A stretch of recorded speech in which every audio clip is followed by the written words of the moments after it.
All right. Hello, everyone. Good morning, good afternoon, good evening. We are really excited to have this conversation with you all.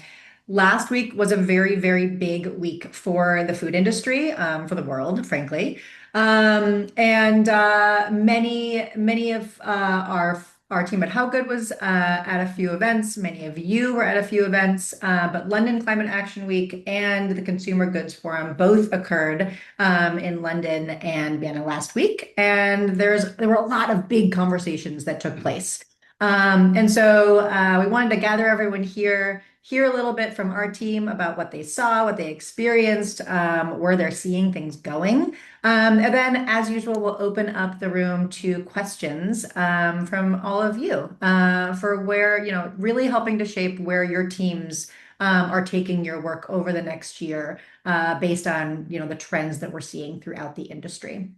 So today will be informal conversation. We have here Alexander Gillet, How Good's CEO, Ethan Soloviev, How Good's Chief Innovation Officer, and Nina Mayer, who is How Good's Chief Product Officer.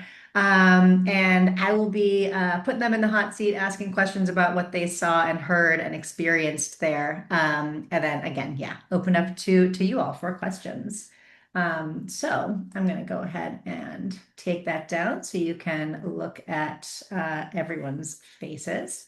And yeah, oops. Let's go ahead and kick things off. So this is a question for all of you to start. You each were in, or Ethan and Alexander, you were in London. Nina, you also joined the two of them in, oh, sorry, everyone was in London. Ethan and Alexander, you were in Vienna at CGF. You were amongst the individuals shaping climate action really at the highest level. And specifically, we're looking at the food industry, given who is here with us today. What was the overall mood that you experienced at these events? And did anything sort of surprise you? What did you see while you were there? Ethan, I'm going to go ahead and start with you. The mood is, how do I say, let's fucking go. It was really like everyone was there and on it. I think there was like, we've had 2 years where people were being a little more quiet about what they were doing, but it seems that the work has not actually stopped at any point. People are going, they are building teams, they are adding new capabilities, they're using new software. My sense was like people have been hard at work, and this was a little more free flowing, coming out moment. Let's go. We've got work to do. We want to decarbonize. I think maybe what surprised me, I'll just say from London, was we had such a great conglomeration of farmers and finance and insurance coming together. That really struck me as a like, let's make regenerative agriculture happen on the ground, and the real players getting together to move that forward, along with the demand driven from some of our larger corporate partners, retailers, brands, and ingredient suppliers. So mood was like, let's go, especially at London. CGF, a little bit different story, a little bit different angle, but we can get into that as we go. Yeah, amazing. Alex, how about you? Yeah, I mean, London was amazing, and you really heard passion from people who were working on these issues. You heard the kind of drive, less about just reporting and more about reduction and reduction at scale. And great to see, great to hear. Very interesting, and I was very curious going to CGF because when you looked at the events there, every event was about AI. And some really interesting ones, some around supply chain, but there was very little focus within the events themselves on impact in the way that there has been in the past. And a lot of their workflows there are around that. And so it was interesting to kind of see what was center stage and what they were focused on. But then to also realize that the side rooms where the discussions were happening were those discussions around impact, around what was happening, how they could drive change, meeting rooms booked exclusively for that purpose, and kind of this outcry of like, we want this work to be happening at these events. And so in some ways, it was nice to feel that pushback, to feel like, no, this is core to what we want to do. And we'd love to hear how AI can plug into it and support it. But like, let's also focus on the bigger issues as we watch this transition happen. Yeah, felt like a lot of like ready to roll up our sleeves and actually get into the real conversations. Nina, what from your perspective, how did things feel? And I think especially coming at it from a product angle, how did the AI conversation? I mean, think about where we were a year ago, right? We are in a completely different universe, technologically speaking.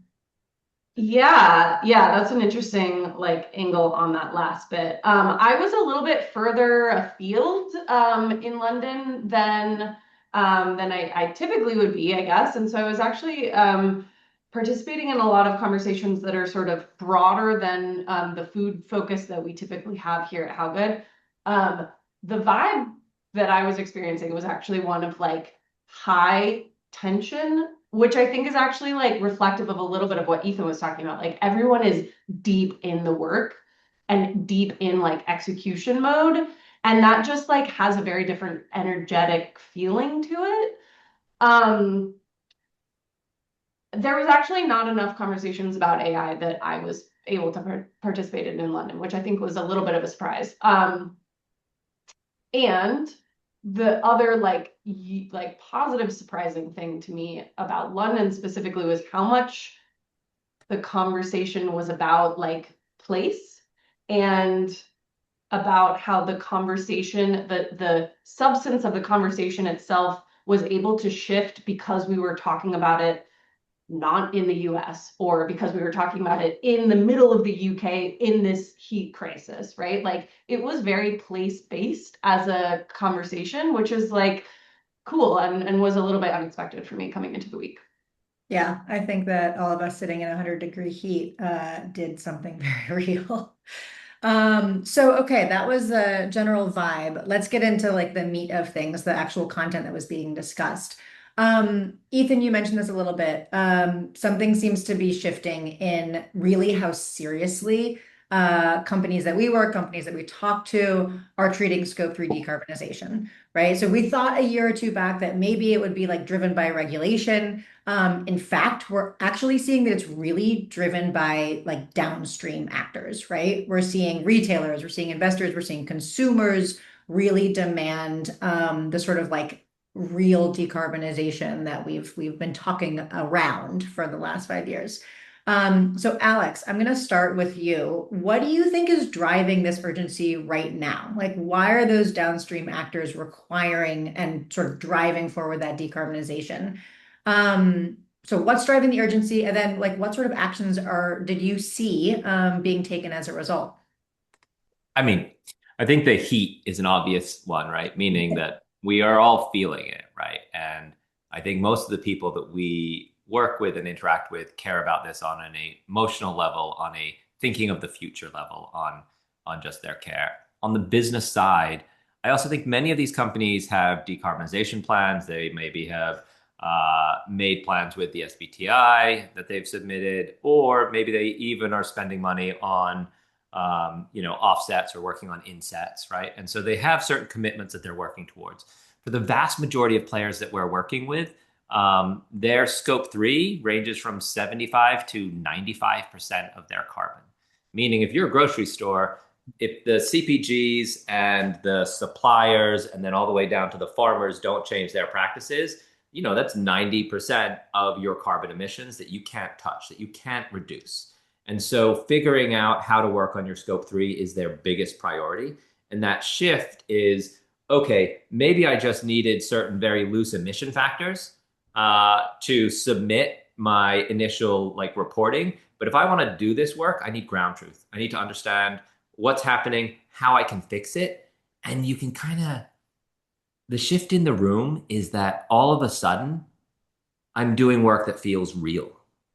I'm not just submitting something and it'll be a new calculation next year that I'm rebaselining to certain emission factors. This is based on what's happening and how we can change it. And I think when then the suppliers come into that room and they're talking to them, now they have a partner in decarbonization, right? And the same thing when that CPG then goes to ADM, right? Now they're partners in this, and we're working to get everyone lined up, and you're seeing that excitement happen because they're suddenly going, oh, we're not all pulling in different directions. Like there's an excitement around that I haven't felt before. Um, and so it's nice to see that coming to fruition right now. And I think in 2 years, that's going to feel like it's standard. And right now, it feels like it's the edge that everyone wants and is ready to work on. Yeah, I like that. I like that being standardized. Nina, what from your perspective from the product side, what are you seeing around that sort of urgency around decarbonization, what people need to be able to take action? I think it's really interesting, especially coming out of the conversations from last week. Like, we're 18 months into this moment in which we like collectively saw the board get flipped, and like everything that we thought we knew about like global commerce and like complex supply chains just sort of got like thrown up in the air and shuffled a bit. And I think that has been hard, and I think that has like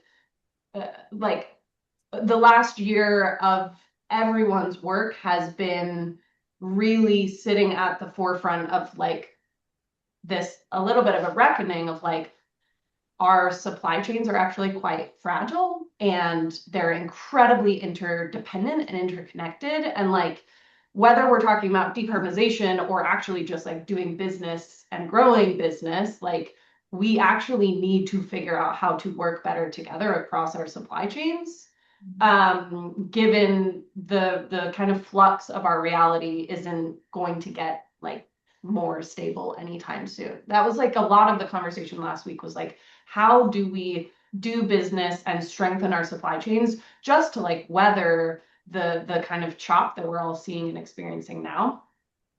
So I'm sort of seeing it and feeling it from like the 10,000 foot macro conditions, and just the real lived experience that I think we're all having navigating that.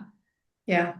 So how do we do that? A lot of that comes back to money and funding. And this is a conversation that we, of course, see happen time and time again. At How Good, we spent a lot of our time in London at our Regen House event, where we hosted, I don't know, 12, 15, 17, something like that, sessions from lots of different angles, coming at sort of food industry decarbonization from lots of different angles.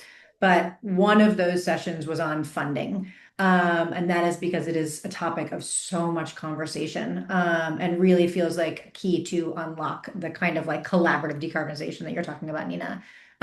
So Ethan, I'm going to ask you, funding Regen Ag has been a sticking point for years, right? Did you see anything over the last week that sort of changed that picture? Any kind of new models, new urgency, new interest? What was your perspective on Regen Ag funding? I'm going to tie this to the last question also, where you asked about like what's driving the demand for decarbonization. And one of the things you Yeah. mentioned was consumers. And I actually think that's more real than it's ever been before. We have a rising Gen A who's starting to get into the buying realm. We have Gen Z and millennials. I think the statistic is by 2040, 75% of all purchasing power in the world will come from millennials, Gen Z, and Gen A. And these folks care. We care. We actually want things we don't want it perfect. We don't want check marks like it's all done. We want the progress towards sustainability. We want decarbonization. We want the stories about the farmers and regenerative agriculture. So along with the pressure that is coming from the industry, there is that growing, that like consumer growth that is actually wanting and responding more. We just had Amazon come out recently and talk about their climate pledge friendly badge. And this isn't even How Good data specific. They said that when you have that climate pledge friendly badge on a product, the sales go up 12 to 16%. Just having that on there. So the demand is coming, and retailers are taking note and saying, okay, how can we communicate on this? They're working in their supply systems with their manufacturing partners to have stories to tell, to show to consumers. So there's a real pull, I think, rising up from the people who buy food and agricultural products. So I think that drives us towards, okay, what do we do about it? How do we decarbonize? And Regen Ag is now firmly embedded as a core piece in many of the smallest, coolest companies and largest, most expansive companies as a path towards it. Many of the companies have done their pilots, have shown that it works to build resilience, to enhance supply stability, to increase farmer economic livelihoods, as well as lower carbon. I'm saying lower carbon last, right? Not because it doesn't happen, but because everybody's focused on resilience and stability of supply, risk abatement. So Regen Ag works for that. We've shown it in pilot after pilot after pilot. Now the question is scale. How do we 10x, 100x, 1000x the amount of land, the amount of agricultural goods coming from Regen Ag? So I would say this is the main focus of Regen House at Climate Week in New York City, which actually website's live if y'all want to go take a look for what. We're going to drop the link, don't worry. There it Website's is. live for 2026 in New York, a couple months out.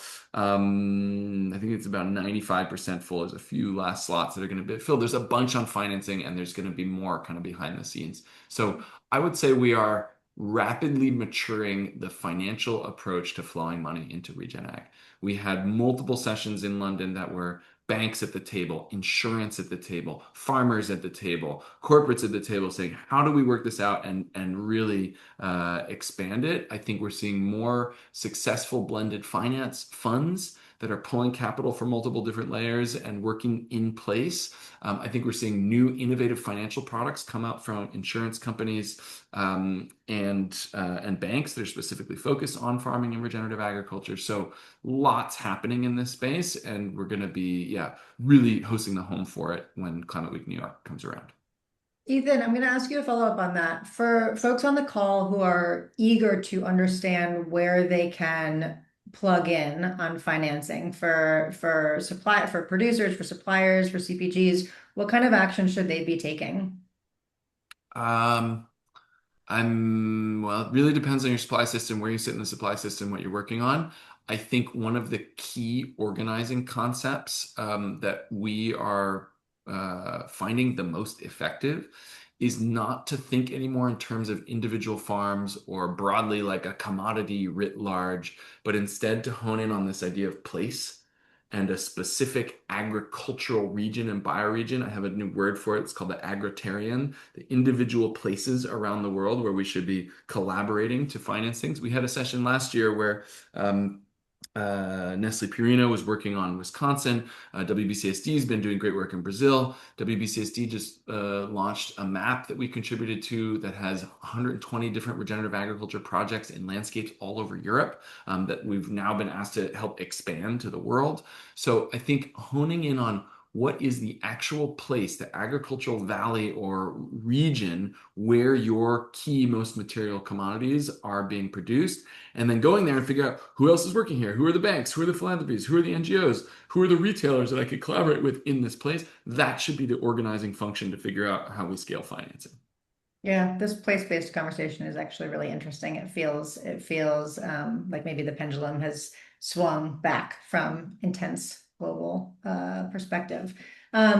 Alex, anything that you heard, especially at CGF around financing or sort of where that direction is going? Yeah, I mean, it was very interesting to talk to a lot of the companies where, one company was talking about a big investment, in the hundreds of millions that they had made into regenerative beef. But interestingly, they only actually use about 10% of each of the cattle that is after they're slaughtered. And so they were feeling the weight of like their giant investment taking place and hitting the farm, but they're funding that other kind of 90% for all these other companies that are then buying that meat. And so they were like, we need to figure out a way where we can actually come together as let's say if it was 10 companies that each bought 10% to simplify it, right? And then we have, multiple $billion coming in, or keep the money the same and the scale the same, right? And it's more affordable for each company to help support that transition. And so I think that shifting of mindset, they don't want lighthouse projects. We want a long running transition program is really starting to take off, and people are coming to look to partner with people that maybe they viewed as competitors before. And now they're saying, hey, this is a pre-competitive transition, and we can have a bigger impact if we do it together. Yeah, I think that's one of the most exciting areas that we're seeing a lot of. If anyone else has questions they want to ask Alex, Ethan, or Nina, feel free to drop those in now. I'm gonna push us. We've talked about this sort of like collaboration across the value chain between suppliers, brands, retailers. This keeps coming up. And I'm gonna push us to get maybe like a little bit more detail oriented, action oriented. Nina, I'm gonna start with you. Why are we seeing this sort of like heightened collaboration now? And is like, are we actually getting better at it, or does it still feel like aspirational? Is it still sort of talking about what should happen? Or are we seeing it happen in real life, in real time? And what do we need to do to make it like work even better, even faster? Yeah, good question. I think somewhere along the way, we moved collectively into a realm in which like a bunch of things became possible all of a sudden. Like data is more ubiquitous than ever. It's like easier to measure, it's easier to track. It's like that's no longer the issue. And so I think there's this like heightened awareness of everyone is doing a lot of work and a lot of good work, right? And I think the new version of collaboration is like, wow, we are all doing so much work. Let's make sure that we're actually like communicating that effectively so that we can, like we talk about like breaking down silos and removing like duplicitous efforts, right? Like those are actual real things when you've invested heavily in a particular set of practices or interventions in your supply chain, and it's actually like it's just not being broadcast to the right people at the right time. So I think it's around like the data is there, everyone is doing the work. Let's make sure that we're like daylighting the right stuff to the right people at the right time to actually accelerate our collective transition towards our shared goals. I think that's the other thing is like we've come into this sense of clarity of like, oh, we actually are all trying to do the same thing and we're working on the same thing. Let's like get out of our own ways a little bit and use collaboration as a way to move there faster, I think. Yeah. Ethan, how about from your perspective? What are you seeing actually happen now? There's so many things depending on the realm you want to dig into. I mean, I think I've talked a bit about pilots scaling on the regen ag side. I think one big thing I'm seeing in the ecosystem is just the massive proliferation of connection between retailers and brands upstream, gathering more data, right? Granular SKU level product carbon footprints are becoming the norm. We've got Pact and Open Standard to help pass those around. So retailers are getting, hundreds of thousands of SKUs from all of their thousands of suppliers each year with granular primary data embedded, and then, doing that on an ongoing basis, refining the information, starting to collaborate on where are the reduction opportunities, where can we work on place together, who's doing the same things, where can we co-finance. And I think some of the leading edge cool stuff I'm seeing happening is more economic incentivization. Really seeing provisioning of data, seeing success on decarbonization tied to financial and economic incentives inside of the companies that we work with. We live in capitalism, and so if you fix money to something, it actually moves faster. And I think companies are really picking that up and running with it in a few places. Yeah. So we had a question that came in. Oh, go ahead, Nina. Yeah, I was actually just going to say, can we jump to that question? Because I think it's Yeah. quite related. Yeah, go for it. So the question is like, should we be looking at collective or cooperative purchasing to drive change? And I think that that's 100% where we should be having those conversations. Like that's a lot of what I was engaging on last week. And I think Ethan mentioned earlier this map put up by WBCSD. There's this concept emerging around clusters as well, like data clusters, purchasing clusters, and actually thinking about that as a new way of taking action and decision making around like where is the collective action best suited. And Ethan, I'm sure you have thoughts on that question as well. Yeah, I mean, we had a dinner in London that was called Buying Change, collective, basically like collective energy of procurement to change the ag system, learning from what has happened in PPAs. Amazon was there, head of worldwide grocery sustainability, and the global chief sustainability officer of Mars Snacking were the lead speakers, along with allies from the industry. And they each have examples in their supply system where they aggregated demand for renewable energy, purchased large amounts of renewable energy at a lower price, and then were able to offer it at a lower price to their suppliers. The topic of conversation was, should we do that for more things? What about green ammonia or other low carbon fertilizers?